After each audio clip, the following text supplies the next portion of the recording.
hay que entender que todo cambio duele y que parte de lo que llamamos fracaso es parte de ese dolor que tienes que experimentar, es parte de la experiencia misma.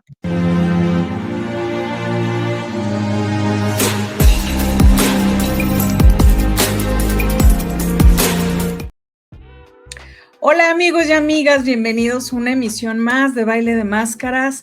El tema del día de hoy, ¿qué te detiene para conseguir tus sueños?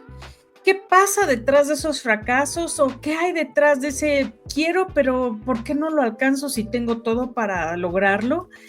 Hoy voy a platicar con el psicoterapeuta, psicólogo también, Jorge Navarrete.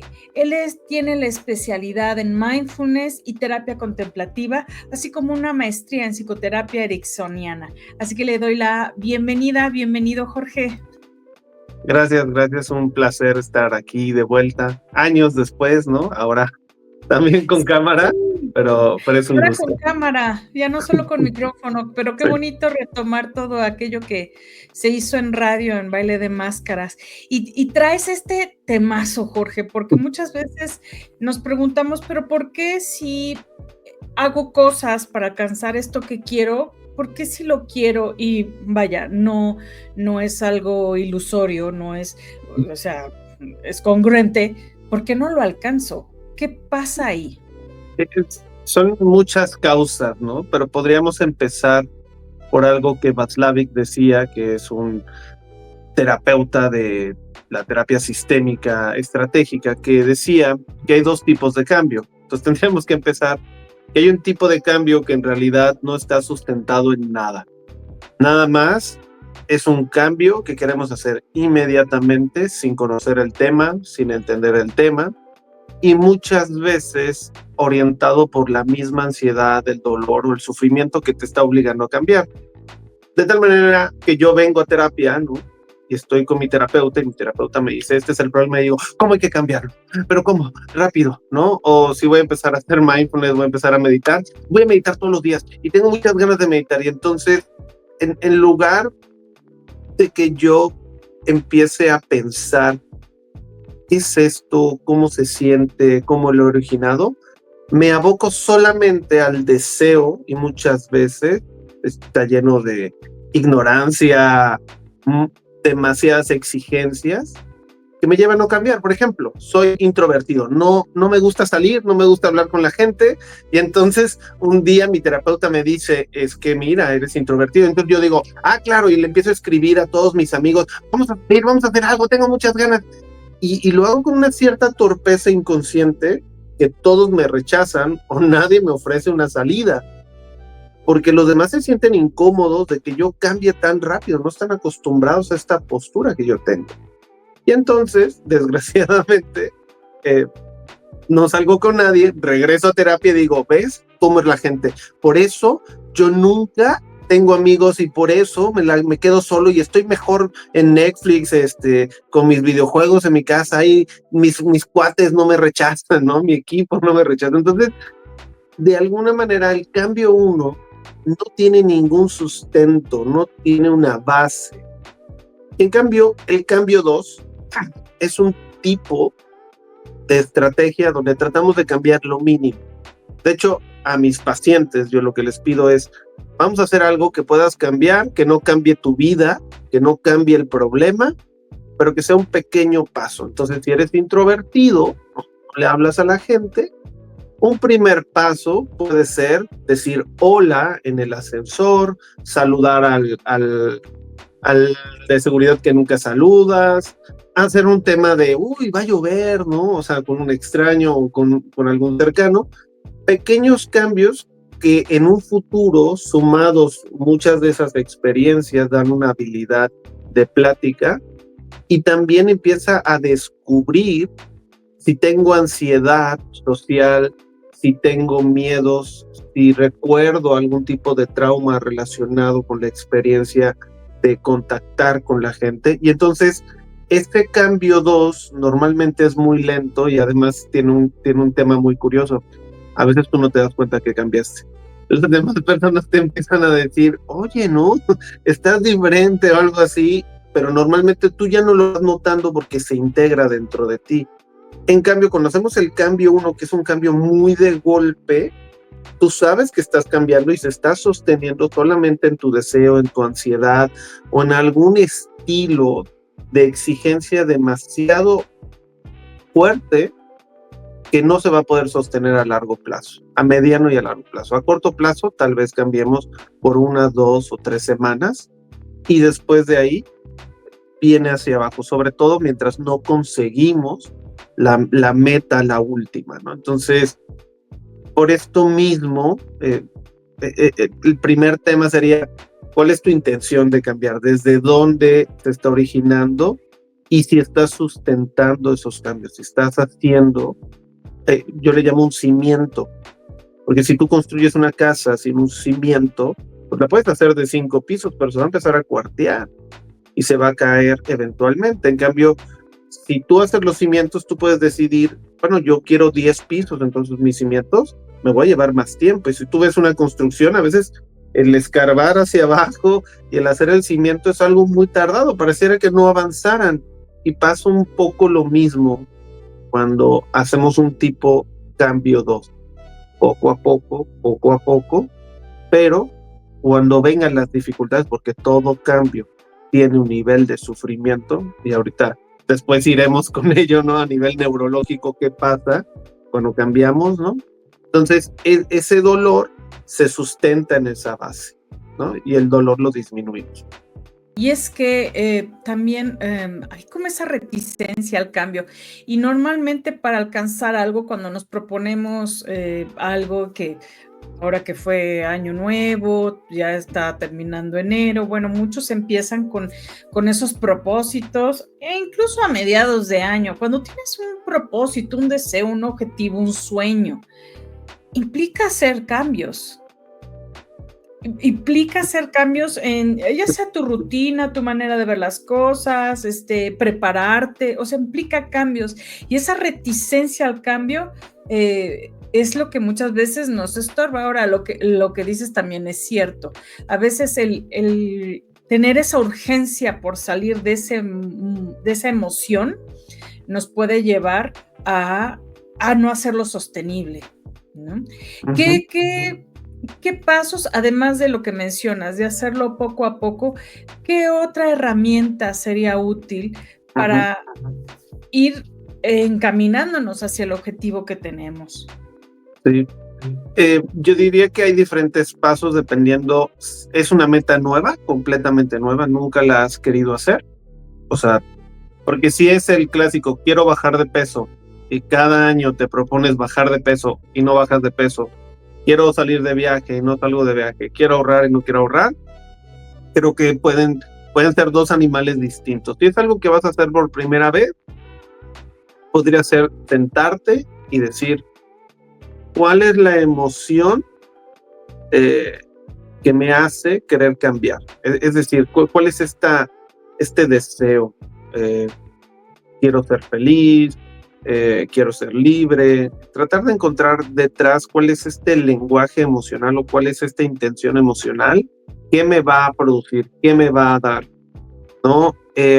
También preguntarte qué me provoca estar en donde estoy o no tener este cambio. Es decir, yo estoy en un punto donde debe haber un nivel de sufrimiento. Yo debo conocer ese sufrimiento, porque de alguna manera aquello que nos genera dolor en realidad es una comunicación interna. Son como las migajas de Hansel y Gretel, que están tratando de comunicar un estado interior, una necesidad no resuelta. Entonces, siempre saber cuál es ese sufrimiento es muy importante. Y si es algo que ya has estado queriendo hacer mucho tiempo, ya tienes un historial de no lograr las cosas, tendríamos que sentarnos a preguntarnos primero que nada, ¿cómo me siento al respecto de no haberlo logrado en el pasado? Tengo que hacer las paces con esos intentos previos, y a veces podríamos hacer una lista de cuáles son las dificultades que he encontrado en el pasado. Porque también hacemos esto, cuando no logramos las cosas, lo dejamos ahí, decimos un fracaso. Y a veces yo le digo a mis pacientes, el fracaso emocional es como la bolsa de valores. La pérdida existe hasta que vendes, ¿no? O sea, hasta que renuncias a la intención que tenías. Entonces, por ejemplo, hace poco acaba de bajar Nvidia, ¿no? Por una cosa de inteligencia artificial y perdió miles de millones de dólares. Pero Sí. sigue siendo la empresa principal de venta de chips para inteligencia artificial. Claramente que se declaró que se necesita menos de lo que los americanos habían estado utilizando por parte de los chinos. ¿Pero qué quiere decir esto? Que Nvidia va a volver a subir, pero Claro.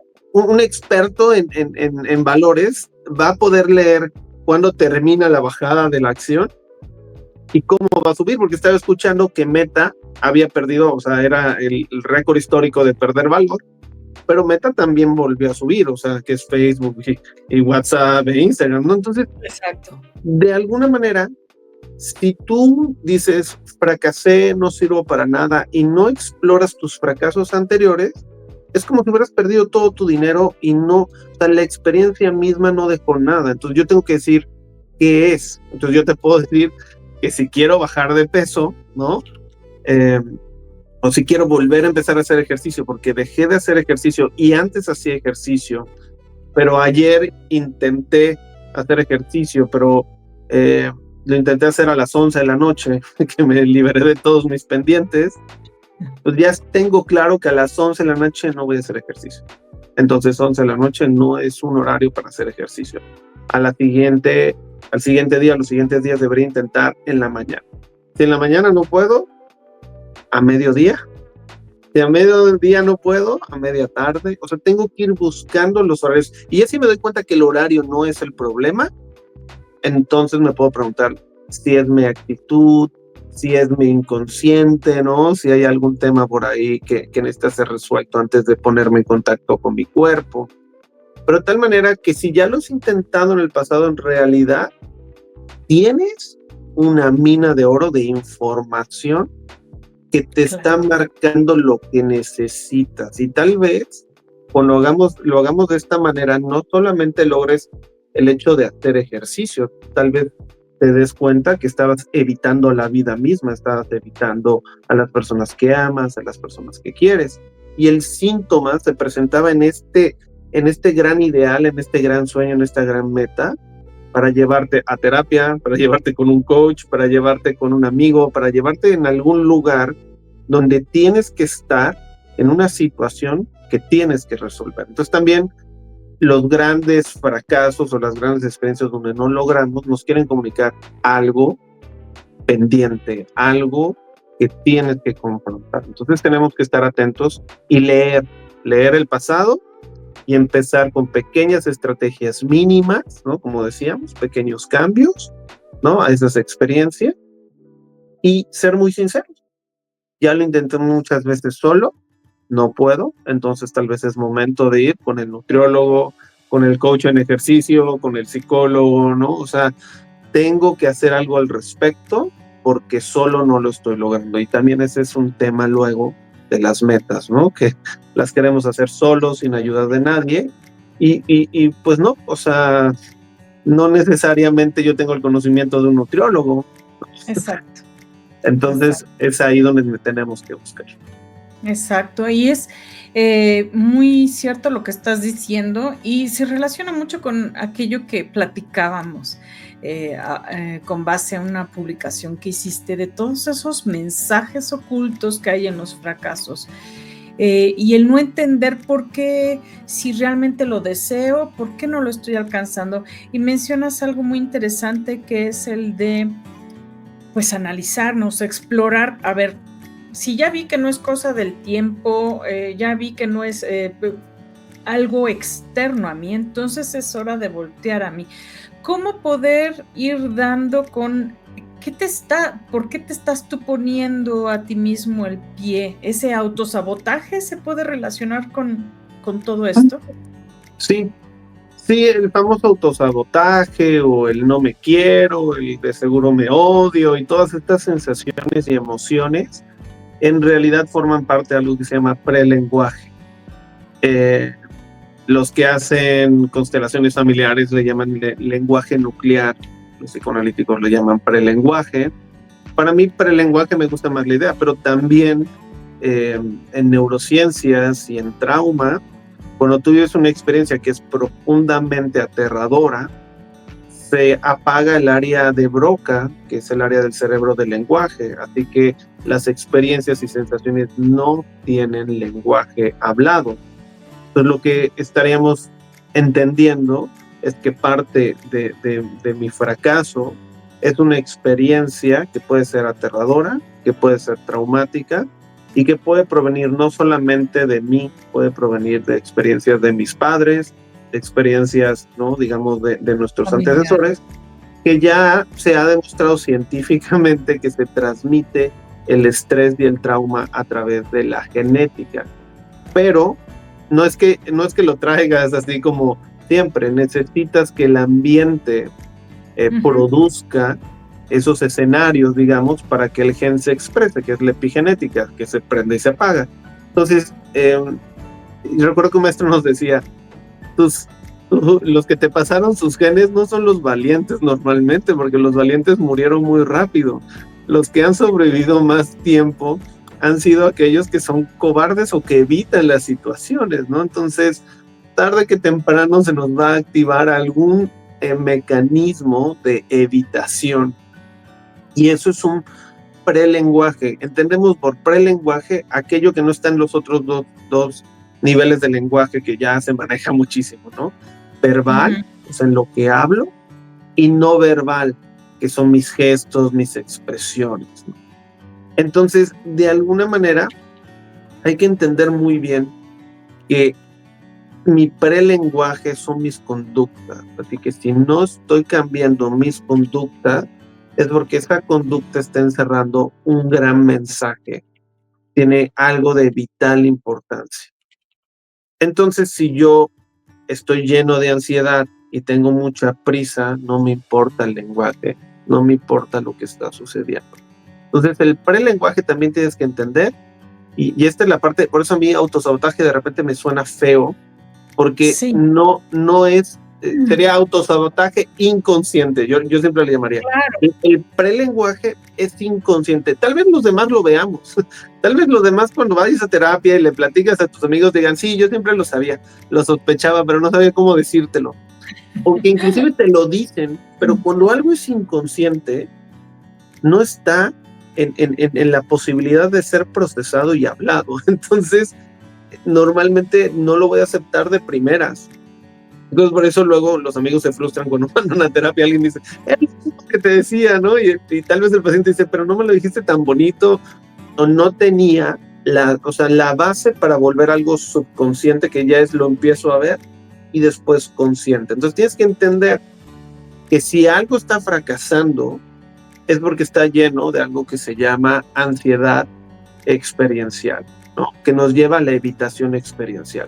Nos lleva a tratar de evitar la experiencia que va a ser resultante de acercarnos a la meta o hacerlo. Entonces, esa ansiedad de evitación o esa evitación experiencial tiene un mensaje verbal, tiene un mensaje inconsciente, tiene algo que no has podido ver y que normalmente tiene que ser resuelto para poder hacerlo. Ya sea que lo resuelvas en la experiencia misma, que es generando los hábitos, teniendo este amor hacia ti, escuchándote, ¿no? Levantándote todos los días, teniendo fuerza, confrontando la experiencia sensorial dolorosa e incómoda, porque es además a nivel cerebral.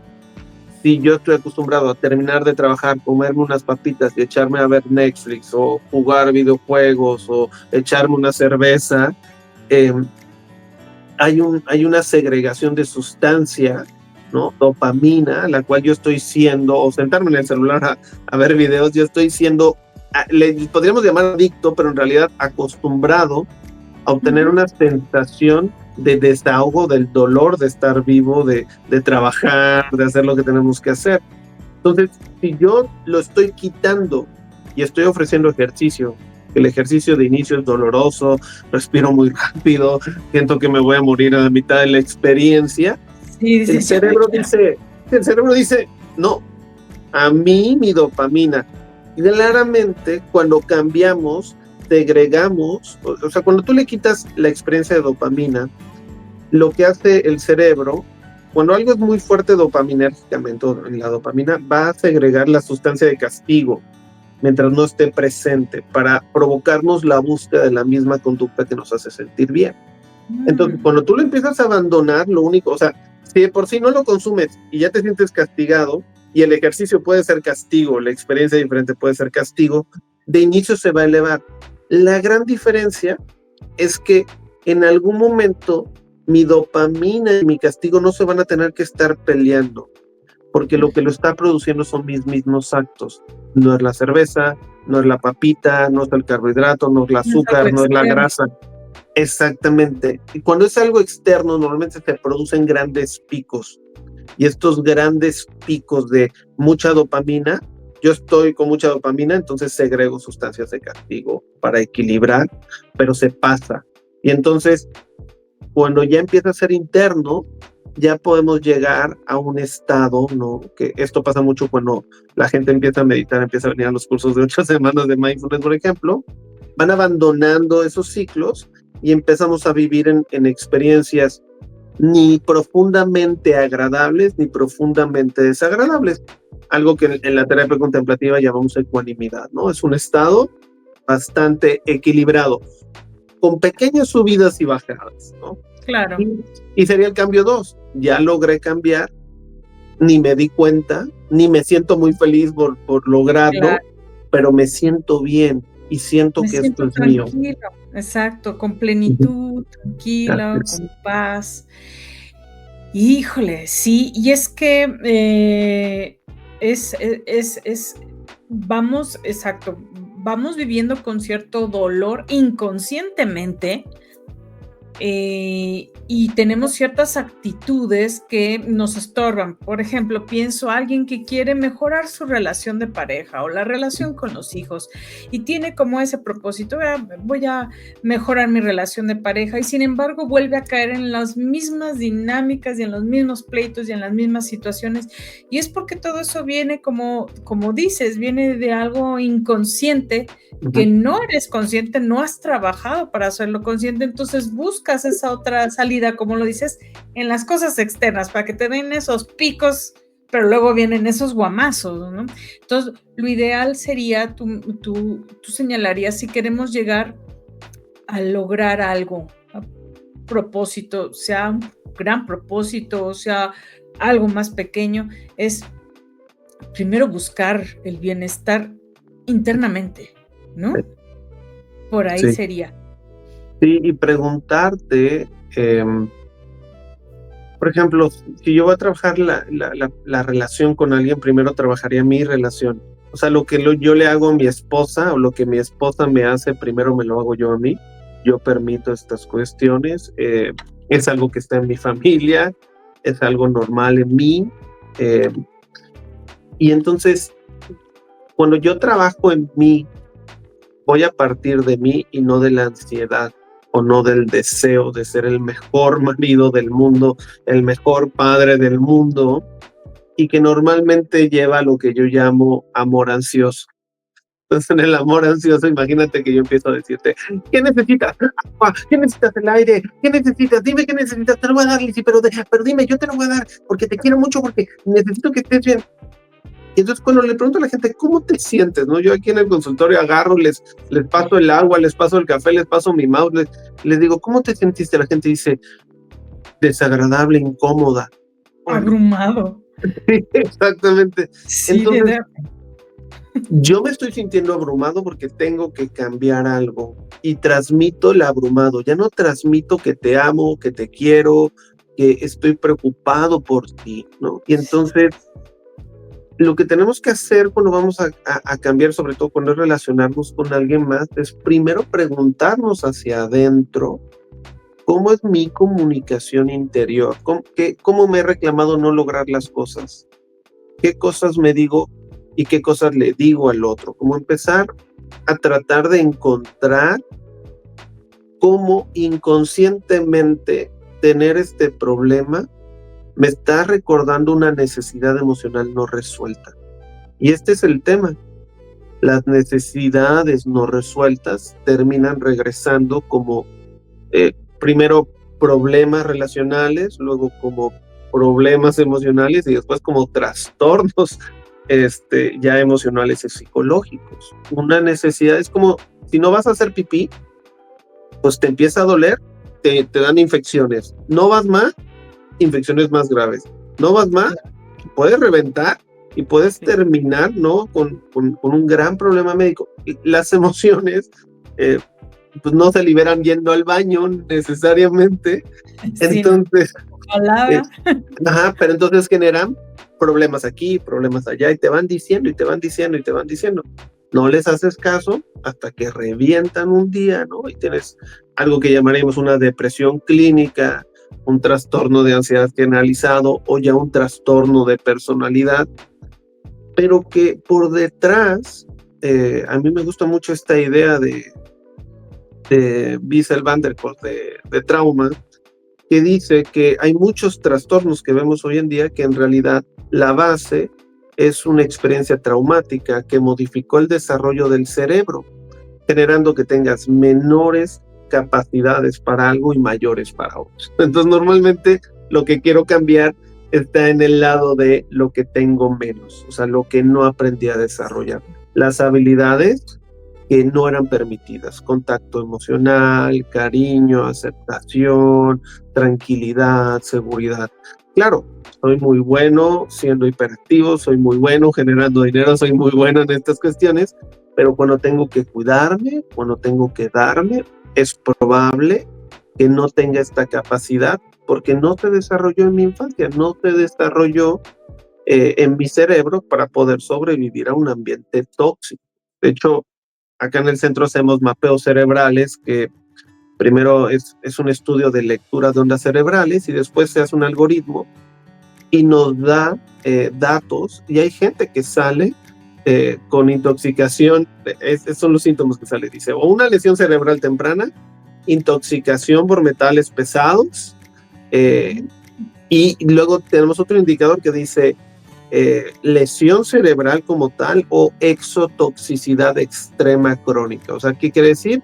Un entorno infantil tóxico continuo y genera un cambio en el cerebro. O sea, un mapeo te dice, no es un, o sea, es una gran inflamación. Es una gran inflamación que sería presente en una lesión cerebral. Así que si no tuviste un accidente y leemos eso, es un gran indicador de un modelo interior de mucho estrés, ¿no? Que se comunica en no logro mi meta. Claro, no vas a lograr tu meta porque tu cerebro no tiene la capacidad de generar el estado desde donde se logra eso. O sea, si yo quiero dejar de comer sí, si yo quiero dejar de comer compulsivamente, probablemente lo primero que necesito sentir es tranquilidad. Necesito construir un lugar tranquilo, un lugar seguro, ¿no? Entonces, claro, por ejemplo, cuando hacemos mindful eating, que es la parte de mindfulness enfocada a comer. Sí, ya te invitaré para hablar de eso. Les enseñamos, ¿no? Les enseñamos a meditar 1 minuto antes de comer, o a la mitad de la comida medita, o come más lento. Y eso genera un gran cambio en la manera en que como. Y también le preguntamos sus experiencias tempranas al sentarse en la comida. Entonces, de alguna manera tienes que entender que si no se logran las cosas, es muy probable que haya un contenido inconsciente, que haya una incapacidad neuronal, un gran problema para desarrollar eso. Entonces, si ya van varias veces, por eso nos tenemos que preguntar y tenemos que empezar desde otro lugar, no tan directamente al tema. Tienes que empezar con pequeñas cosas, pequeños cambios que vayan produciendo, en neurociencia se le llama neuronas que se disparan juntas, se quedan juntas. Entonces tú tienes que hacerlo algo nuevo. Entonces no puedo parar de comer, entonces no pares de comer. Come, si te comes 5 donas, cómete 4 donas, .89, o sea, dejas un pedrito en la dona. Y así lo puedes ir disminuyendo. Y va a llegar un momento Va a llegar un momento que inclusive a lo mejor en la tercera dona dices, a la fregada, ya puedo dejar de comer la dona. Sí, claro. O sea, y al siguiente dices, ya no quiero comer dona, ¿no? Pero es el proceso que el cerebro aprenda a lidiar con el alimento, con lo que produce, y que estés conscientemente, y porque recuerda que hablábamos de contenido inconsciente, Claro. y la solución al inconsciente es la conciencia, la solución a lo no hablado es empezar a hablar, empezar a explorarlo. Y por eso, cuando exploramos el dolor, cuando exploramos el sufrimiento, ¿no? Y ahorita me viene, ¿no? Este meme que luego está por ahí que dice, yo yendo a terapia y no viendo cambios, pero no es que no le cuente a mi terapeuta cómo no puede leer mi mente y saber que le estoy mintiendo y qué cosas le estoy ocultando, ¿no? Entonces, lo que tenemos que permitir es que surjan esos contenidos, ¿no? Entonces, a veces el cambio tiene que ser, o sea, si tú quieres cambiar algo, tiene que ser una profunda intención de me voy a quedar intentándolo hasta que lo logre, no a la primera, tal vez no a la segunda, no a la tercera. Lo mínimo que puedo aprender, que esto venía de Edison, es 1500, 600, 1000, las que quieras veces de cómo no lograr el cambio. Pero cada una de estas veces me ayudó y me construyó algo, ¿no? Entonces en algún momento trató de utilizar un filamento de filamento, ya ves que los focos llevan un filamento, un cabello. Sí. No, pues obviamente no funcionó, ¿no? Entonces, pero después aprendió y se hizo de otro material. Así es. Es lo mismo con nosotros, es lo mismo con nuestros cambios, es lo mismo con aquello que quieras lograr. Tenemos que mirar y abrazar al dolor interior, tranquilizarlo, y va a ir cambiando su lenguaje. Y eso es algo muy interesante. Yo voy cambiando mi lenguaje interior, mi dolor va cambiando. Porque hay un tipo de terapia que dice que cuando eres traumatizado en la infancia, se queda en tu personalidad, se queda atorado ese yo de esa edad. Es decir, tienes un niño berrinchudo, y actúa como un niño berrinchudo, como un niño asustado. Entonces eres adulto y te quedas congelado y asustado frente a situaciones que no puedes cambiar. Y la única manera que cambies a un niño asustado es tratándolo con amor. O sea, cuando a mí me traen niños a terapia, jugamos con ellos, les damos el espacio, les damos la seguridad, les damos la atención, y eso termina sanando el niño. Esta nueva relación con un adulto que no es peligroso, que me escucha, que me dedica el tiempo, ¿no? Que me tranquiliza. Y tú también puedes ser eso hacia ti. Tienes que construir eso hacia ti, sobre todo si estás tratando de cambiar algo que genera un malestar interior. Ay, qué interesante, qué buenos puntos. Y me recordaste mis primeras terapias. Yo tomo terapia desde que soy jovencita, desde los 18 años, creo. Yo me pagué la terapia. Y me acuerdo que yo iba con el psicoterapeuta y era así como que te traigo el reportaje de la semana, de lo que me pasó en la semana. Y me acuerdo que llegué a una sesión con él y le dije, es que ya no sé qué contarte.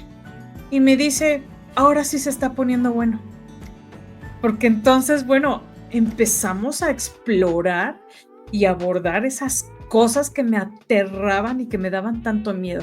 Entonces, qué importante es atreverse a ver lo que nos da miedo, lo que nos causa dolor, lo que nos causa ansiedad, nombrarlo, hablarlo. Qué bueno. ¿Algo con lo que quisieras concluir, Jorge? Sí, de alguna manera hay que entender que todo cambio duele y que parte de lo que llamamos fracaso es parte de ese dolor que tienes que experimentar, es parte de la experiencia misma. No estoy hablando y el dolor hay que entenderlo como aquella cosa natural de la experiencia. Yo no puedo hacer ejercicio y construir músculo si no se van a romper fibras musculares para que crezcan. Entonces, tienes que entender qué parte de la experiencia del dolor que tienes y la dificultad es normal. No es personal, no tiene que ver con tu historia, no, o sea, es una parte normal y natural de hacer un cambio. ¿Y qué parte sí es opcional? ¿Qué parte tiene que ver con los modelos familiares inconscientes, conscientes, subconscientes?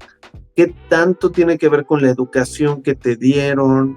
¿No? Y entonces te tienes que enfocar no en el dolor natural. El dolor natural por sí mismo, recuerda que te decía que cuando hay dolor se segrega la dopamina, entonces como regalo de la experiencia.